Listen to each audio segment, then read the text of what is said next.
ದಾವೂದ್ಗೆ ವಿಷ, ಪಾಕ್ನಲ್ಲಿ internet ban, ಭೂಗತ ಪಾತಕಿಗೆ ಮುಹೂರ್ತ ಇಟ್ಟವರ್ಯಾರು? ಭಾರತಕ್ಕೂ ದಾವೂದ್ ವಿಷಕ್ಕೂ ಸಂಬಂಧವೇನು? ಸ್ನೇಹಿತರೆ, ದಾವೂದ್ ಇಬ್ರಾಹಿಂಗೆ ಇದೀಗ ಮುಸುಕುದಾರಿಯೊಬ್ಬರು ವಿಷವನ್ನ ಇಟ್ಟಿದ್ದಾರೆ.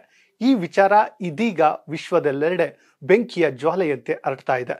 ಅಷ್ಟಕ್ಕೂ ದಾವೂದ್ಗೆ ವಿಷ ಇಟ್ಟಿದ್ಯಾರು? ದಾವೂದ್ಗೆ ವಿಷ ಇಟ್ಟಿದ್ದಕ್ಕೂ ಭಾರತದ ಉಗ್ರರು ಮೂಲೆ ಮೂಲೆಯಲ್ಲಿ ಸಾಯ್ತಿರೋದಕ್ಕೂ ಏನಾದ್ರೂ ಸಂಬಂಧ ಇದೆಯಾ? ಯಾಕಿಷ್ಟು ಈ ವಿಚಾರ ಹೆಚ್ಚು ಚರ್ಚೆ ಆಗ್ತಿದೆ? ಅದೆಲ್ಲವನ್ನ ಈ ಸ್ಟೋರಿಯಲ್ಲಿ ನಿಮ್ ಮುಂದೆ ಇಡುವಂತ ಕೆಲಸವನ್ನ ನಾವು ಮಾಡ್ತೀವಿ. ಎಸ್ ಸ್ನೇಹಿತರೆ, ಭಾರತಕ್ಕೆ ಬೇಕಿರುವ ಮೋಸ್ಟ್ ವಾಂಟೆಡ್ ಉಗ್ರ ದಾವೂದ್ ಇಬ್ರಾಹಿಂ ಇಂದು ಸಾವು ಬದುಕಿನೊಂದಿಗೆ ಹೋರಾಡ್ತಿದ್ದಾನೆ. ಇಂದೋ ನಾಳೆಯೋ ಎನ್ನುವಂತಿದ್ದಾನೆ.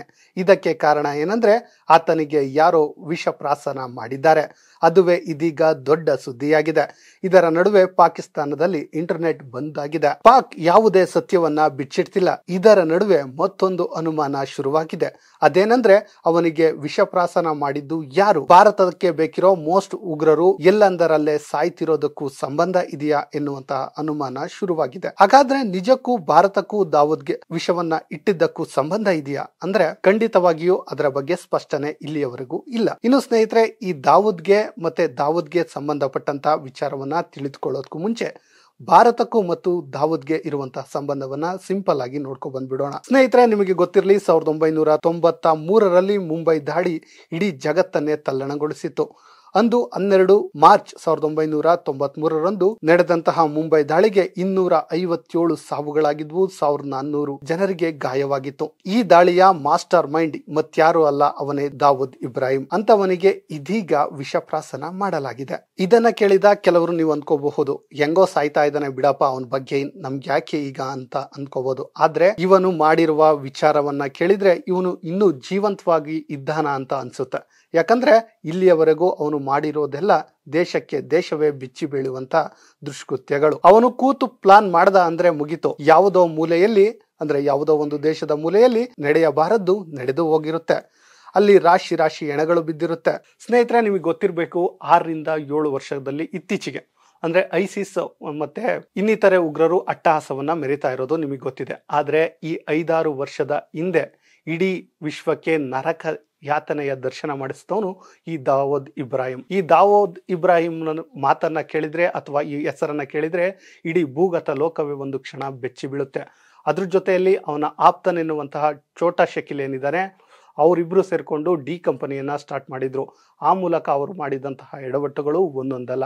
ಇಡೀ ವಿಶ್ವಕ್ಕೆ ಬೇಕಾಗಿರೋ ಮೋಸ್ಟ್ ವಾಂಟೆಡ್ ಅನ್ನ ಸಾಕ್ತಿರೋದು ಪಾಕಿಸ್ತಾನ ಅನ್ನುವಂಥದ್ದು ನಿಮ್ಮೆಲ್ಲರಿಗೂ ಗೊತ್ತಿರುವಂತಹದ್ದೇ. ಹೌದು ಸ್ನೇಹಿತರೆ, ಮುಂಬೈ ಬೀದಿಯಲ್ಲಿ ನಾಯಿ ತರ ಅಲೆದಾಡಿಕೊಂಡಿದ್ದ ಈ ದಾವೂದ್ ಇವತ್ತು ಬಿಲಿಯನ್ ಗಟ್ಟಲೆ ಆಸ್ತಿ ಹೊಂದಿದ್ದಾನೆ. ಯಾರಾದ್ರೂ ಒಂದು ದೇಶದಲ್ಲಿ ಚೆನ್ನಾಗಿ ಉದ್ಧಾರ ಆಗ್ತಾ ಇದ್ದಾರೆ ಅಂದ್ರೆ ಸಾಕು, ಅವನಿಗೆ ಅದೆಷ್ಟು ಹೊಟ್ಟೆ ಕಿಚ್ಚು ಬರುತ್ತೋ ಗೊತ್ತಿಲ್ಲ. ಅಷ್ಟೇ ಅಲ್ಲ, ಯಾವುದೇ ಒಂದು ದೇಶ ಉದ್ಧಾರ ಆಗ್ತಾ ಇದೆ ಅಂದ್ರೆ ಸಾಕು, ದೇಶದ ಉದ್ಯಮಿಗಳು ಉದ್ಧಾರ ಆಗ್ತಾ ಇದ್ದಾರೆ ಅಂದ್ರೆ ಸಾಕು, ಅವರ ಆದಾಯ ಎಷ್ಟಿದೆ, ಅದು ಎಲ್ಲಿಂದ ಬರುತ್ತೆ ಎನ್ನುವಂತಹ ಕಂಪ್ಲೀಟ್ ಡೀಟೇಲ್ಸ್ ಅನ್ನ ತನ್ನ ಕ್ರಿಮಿನಲ್ಸ್ ಬಂಟರಿಂದ ಕಲೆಕ್ಟ್ ಮಾಡ್ತಾನೆ. ಆಮೇಲೆ ಆತ ಅವರಿಗೆ ಕರೆ ಮಾಡ್ತಾನೆ. ಕರೆಗೆ ಡೋಂಟ್ ಕೇರ್ ಅಂದ್ರೆ ಮಕ್ಕಳನ್ನ ಟಾರ್ಗೆಟ್ ಮಾಡ್ತಾನೆ ಅಥವಾ ಕುಟುಂಬವನ್ನ ಟಾರ್ಗೆಟ್ ಮಾಡಿ ಬೆದರಿಸ್ತಾನೆ. ಒಟ್ನಲ್ಲಿ ಏನಾದ್ರೂ ಆಗ್ಲಿ, ಆ ಡಿ ಕಂಪನಿ ಬೆಳಿಬೇಕು, ಅದರಿಂದ ದುಡ್ಡನ್ನ ಮಾಡಬೇಕು ಅನ್ನುವಂತಹ ಅತ್ಯಂತ ಕೆಟ್ಟ ಅಭಿರುಚಿಯ ಈತ ಇವತ್ತು ಕೋಟಿಗಟ್ಟಲೆ ಬದುಕಿದ್ದಾನೆ. ಹೌದು ಸ್ನೇಹಿತರೆ, ಯಾಕೂಬ್ ಮೆನನ್, ಈ ಛೋಟಾ ಶಕೀಲ್, ಈ ದಾವೂದ್ ಇಬ್ರಾಹಿಂ, ಈ ಮೂವರು ಸೇರ್ಕೊಂಡು ಡಿ ಕಂಪನಿಯನ್ನ ಸ್ಥಾಪನೆ ಮಾಡ್ತಾರೆ. ನಿಮಗೆ ಗೊತ್ತಿರೋ ವಿಚಾರ. ಅದಾದ ಮೇಲೆ ಎಲ್ಲರೂ ಈ ಕಂಪನಿಯಿಂದ ದೂರ ಆಗ್ತಾರೆ. ಬಟ್ ಈ ದಾವೂದ್ ಇಬ್ರಾಹಿಂ ಇದೇ ಕಂಪನಿಯಲ್ಲಿ ಇರ್ತಾನೆ. ಅದಾದ ಮೇಲೆ ಆತ ಕಾಯಿಲೆಗೆ ಬೀಳ್ತಾನೆ. ಸ್ವಲ್ಪ ದಿನ ಏನು ಗೊತ್ತಿಲ್ಲ ಅನ್ನುವಂತೆ ಇರ್ತಾನೆ. ಅದಾದ ಮೇಲೆ ಏನೋ ಗ್ಯಾಂಗ್ರೀನ್ ಆಯಿತು, ಅವನ ಕಾಲ್ ತಗುರು, ಹಾಗೆ ಹೀಗೆ ಎನ್ನುವಂತಹ ಮಾತುಗಳು ನೀವೆಲ್ಲ ಕೇಳಿದ್ದೀರಾ. ಬಟ್ ಅದಾದ ಬಳಿಕ ಕೂಡ ಕೆಲವೊಂದು ವಿಚಾರಗಳಲ್ಲಿ ಅವನು ಆಕ್ಟಿವ್ ಆಗೋದು ನಿಮ್ಮೆಲ್ರಿಗೂ ಗೊತ್ತಿದೆ. ಇಂತಹ ಉಗ್ರ ಇದೀಗ ಏನಾಗ್ತಾ ಇದ್ದಾನೆ ಅಂದ್ರೆ, ಅಂದ್ರೆ ಇವನೊಂದು ರೀತಿ ವಿಷಕಾರಿ ಸರ್ಪ. ಇಂತಹ ವಿಷಕಾರಿ ಸರ್ಪಕ್ಕೆ ಇದೀಗ ಯಾರೋ ವಿಷವನ್ನ ಇಟ್ಟಿದ್ದಾರೆ. ಬಟ್ ಯಾರು ಅನ್ನುವಂಥದ್ದು ದೊಡ್ಡ ಪ್ರಶ್ನೆಯಾಗಿ ಕಾಡ್ತಾ ಇದೆ. ಇಂತಹ ಸಮಯದಲ್ಲಿ ಮತ್ತೊಂದು ವಿಚಾರ ಹೆಚ್ಚು ಮುನ್ನೆಲೆಗೆ ಬರ್ತಿದೆ.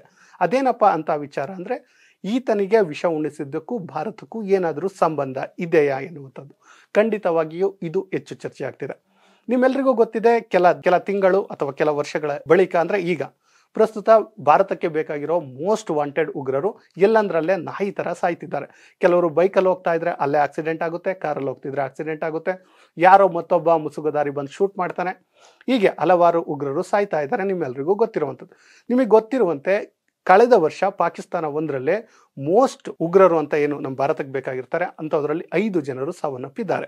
ಅದರ ಜೊತೆಗೆ ಇನ್ನು ಚಿಕ್ಕ ಪುಟ್ಟ ಹಾಗೆ ಹೀಗೆ ಅಂತ ಅಂದ್ರೂ ಕೂಡ 18 ಉಗ್ರರು ಪಾಕಿಸ್ತಾನದಲ್ಲಿ ಸಾವನ್ನಪ್ಪಿರೋದು ನಿಮ್ಮೆಲ್ಲರಿಗೂ ಗೊತ್ತು. ಹಾಗಂತ ಕೇವಲ ಪಾಕಿಸ್ತಾನದಲ್ಲಿ ಸಾವನ್ನಪ್ತಾ ಇದ್ದಾರೆ ಅಂದರೆ ಖಂಡಿತವಾಗಿಯೂ ಇಲ್ಲ. ಕೆನಡಾದಲ್ಲಿಯೂ ಇಂತಹದ್ದೇ ಆಗಿದ್ದು ನಿಮ್ಮೆಲ್ಲರಿಗೂ ಮೊನ್ನೆ ಅಷ್ಟೇ ಗೊತ್ತಾಗಿದೆ. ಕೆನಡಾದಲ್ಲಿಯೂ ಕೂಡ ಭಾರತಕ್ಕೆ ಬೇಕಿರುವಂತಹ ಉಗ್ರರು ಸಾವನ್ನಪ್ತಿದ್ದಾರೆ. ಇನ್ನು ಅಮೆರಿಕವನ್ನು ಕೂಡ ಬಿಟ್ಟಿಲ್ಲ. ಅಮೆರಿಕದಲ್ಲೂ ಭಾರತಕ್ಕೆ ಬೇಕಿರೋ ಉಗ್ರರನ್ನ ಉಡಿಸ್ ಮಾಡುವಂತಹ ಕೆಲಸವನ್ನ ಕೆಲ ಮುಸುಕುದಾರಿಗಳು ಮಾಡ್ತಿದ್ದಾರೆ. ಬಟ್ ಈ ಮುಸುಕುದಾರಿಗಳು ಯಾರು ಅಂತ ಅಂದ್ರೆ ಇಲ್ಲಿವರೆಗೂ ನಮಗೆ ಉತ್ತರ ಗೊತ್ತಿಲ್ಲ. ಬಟ್ ಕೆಲವರು ಹೇಳ್ತಾ ಇದ್ದಾರೆ ಇದಕ್ಕೆ ಭಾರತದ ರಾ ಏಜೆಂಟ್ಗಳೇ ಕಾರಣ ಅಂತ. ಬಟ್ ಅದನ್ನ ರಾ ಏಜೆಂಟ್ ಅಥವಾ ಯಾರು ಅನ್ನುವಂಥದ್ದನ್ನ ಭಾರತ ಇಲ್ಲಿವರೆಗೂ ಹೊರ ಹಾಕಿಲ್ಲ. ಮತ್ತೆ ಇತ್ತೀಚೆಗೆ ನಿಮಗೆ ಗೊತ್ತಿರಬೇಕು, ಈ ಪನ್ನೂನ್ ಏನಿದ್ದಾನೆ ಅಂದ್ರೆ ಈ ಪಂಜಾಬ್ಗೆ ಸಂಬಂಧಪಟ್ಟಂತಹ ಪ್ರತ್ಯೇಕವಾಗಿ ಹೋರಾಟ ಮಾಡ್ತಾ ಇದ್ದಾನಲ್ಲ, ಅವನ ಹತ್ಯೆಗೂ ಕೂಡ ಭಾರತದವರೇ ಸಚ್ಚಾಕಿದ್ರು ಅಂತಹ ಅಮೆರಿಕ ಒಂದು ಹೇಳಿಕೆಯನ್ನ ನೀಡಿತ್ತು. ಅದೆಲ್ಲರಿಗೂ ಗೊತ್ತಿದೆ. ಒಟ್ನಲ್ಲಿ ಏನು ಅಂದ್ರೆ ಸ್ನೇಹಿತರೆ, ನಿಮ್ಗೆ ಒಟ್ನಲ್ಲಿ ಭಾರತಕ್ಕೆ ಬೇಕಾಗಿರುವಂತಹ ಉಗ್ರರು ಒಬ್ಬೊಬ್ಬರೇ ಹತ್ಯೆ ಆಗ್ತಾ ಇದ್ದಾರೆ.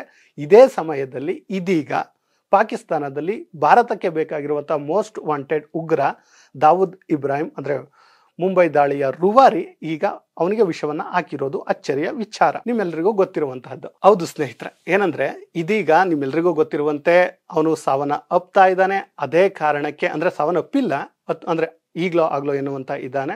ಈ ವಿಚಾರ ಇದೀಗ ಪಾಕಿಸ್ತಾನಕ್ಕೆ ಗೊತ್ತಾಗಿದೆ.